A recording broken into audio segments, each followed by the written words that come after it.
Со дня страшной трагедии на Чернобыльской атомной электростанции в этом году исполнилось уже 36 лет.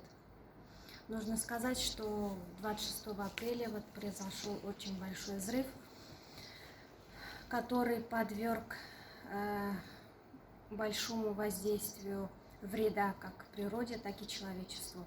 И в ликвидации данной аварии участвовало более 500 тысяч граждан.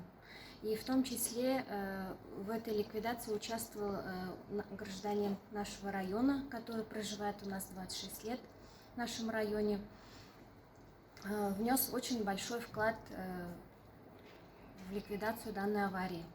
Нужно сказать, что благодаря государственным программам для них предусмотрены большие льготы.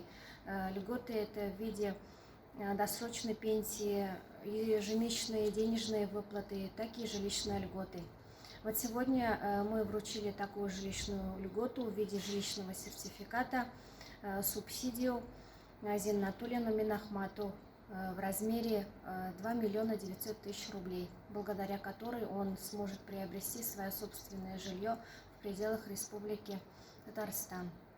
Нужно отметить, что по этой программе у нас по району получили 6 человек за весь этот период. И если имеются такие граждане, вот по расчетам в районе у нас еще имеется 45 таких граждан-ликвидаторов. Вот, они могут получить эти льготы при уже соблюдении всех условий, которые указаны в этих госпрограммах.